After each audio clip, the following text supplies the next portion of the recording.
What's up, YouTube? We back with another review. Today we're going to be reviewing Frieren's A Journey's End, episode 4. Let's get it. So as we get into the next episode, Frieren and Fern arrive at their next destination.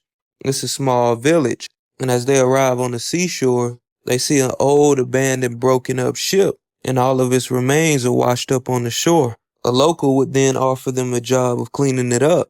And as payment, the man would offer her a book written by the legendary mage Flam. Her and Fern would decipher that it's a fake, but Frieren would still take the job. 3 months would pass by, and as they looked to complete the task of cleaning up the shore, there would be one problem, and it would be Frieren. She oversleeps, and Fern has to clothe her and feed her every morning. And as they're cleaning up the seashore, Fern addresses her and say, "Hey, you're a very sloppy person. I'm literally your parent." Frieren says, "Hey, I can't help it. I've gave up a long time ago." Fern says, "Wait, have you always been like this?" Frieren would explain to her yes, and then she would go back into a flashback of her doing the same exact thing with her former comrades. And after the funny flashback, we come to the present, and Frieren and Fern has almost completed their job of cleaning the seashore. And while they're at their inn eating, the local man who tasked him with the job would ask her, "Hey, is it almost complete?" She'd say yes. After, he would say, "Well, then, how about if you complete the job in time, it would be nice for you to watch the sunrise on the day of the New Year's festival." And as he's talking, the camera rolls to Fern, and she looks taken back. I believe she has sort of an idea of why Frieren took this job. It all relates to this New Year's festival. And as they continue their cleanup, Fern would ask that question. She would ask Frieren, "Hey, is this cleanup related to the New Year's festival?" Frieren would say, "Watching the sunrise before the festival is traditional." Fern would ask her, "Have you ever seen it?" She would say, "You think I could be able to wake up before the sunrise?" Fern's like, "Yeah, you're right." And so after Frieren describes the sunrise before the festival, they try to speed up and work as tirelessly as they can to complete the seashore cleaning. And surprisingly, they actually do it.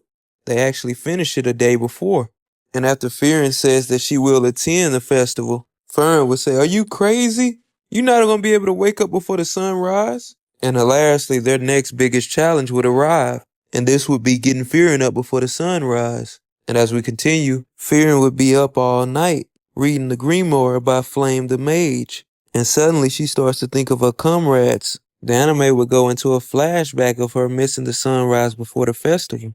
And after she didn't show up, him will express to her that it would have been way better if she would have attended it with him. And after the flashback, all the pieces would start to gather, because now we would know why she has the motivation to see the sunrise. Soon she would fall asleep, but of course in Frieren fashion, she wouldn't be able to wake up. Fern would then get up and say, "Hey, wake up, you're gonna miss the sunrise." And after finally waking her up, they would set off to go watch the sunrise finally. And in the next scene, it captures this beautiful scene. And as Frieren looks out into the sunset, and she says, "This is a beautiful scene, but it's not worth me waking up." Suddenly the camera rolls to Fern, and she's amazed. She thinks it's beautiful. Frieren would then blow it off and say, "Yeah, it's just a sunrise."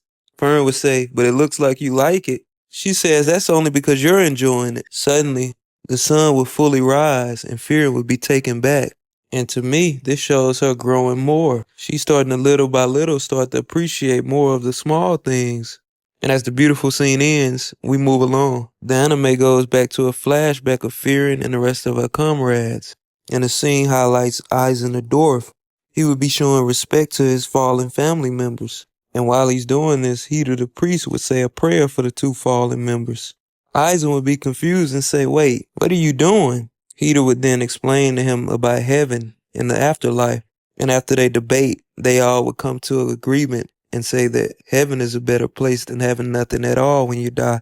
And as we continue, the anime moves 30 years after this exact scene.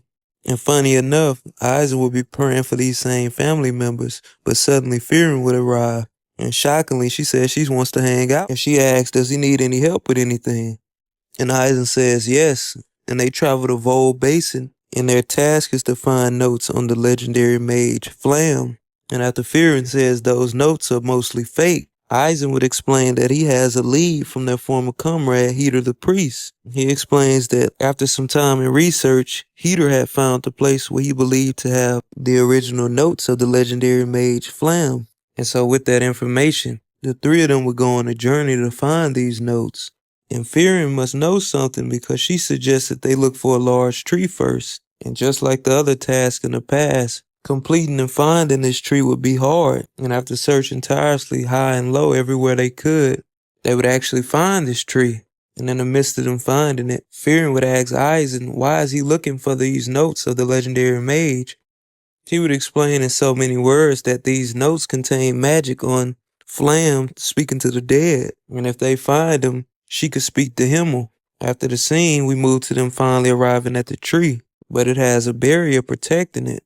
Suddenly, Frieren hints at her knowing something about this tree, and this will prove to be true because as the anime goes into a flashback 1,000 years ago, a lady will be planting a tree, and this lady's subordinate is Frieren. And this lady would predict that Frieren would come back to this same exact spot 1,000 years later. She says, and when she does, she'll be able to help her. And as the flashback ends, the barrier to the tree opens. It's insane. It's like magic. It's like it was destined. Soon after, we'll find out this woman that was talking to Frieren was actually Flam the legendary mage. She was formerly Frieren's master. And as we move along in the anime, she will foreshadow everything that's happening to Frieren right now. And as the barrier to the tree opens, a book would appear, and the book would have writings of the legendary mage Flam. She would talk about her visits to a special place called Oriel, which is heaven, where she speaks to her former comrades. After getting this information, Eisen tells her that she has to go to this place so she can talk to Himmel. But this place is located where the demon castle is, and it's dangerous. After giving it thought, Frieren accepts the challenge, and just like that, Frieren and Fern would continue their journey on the way to end.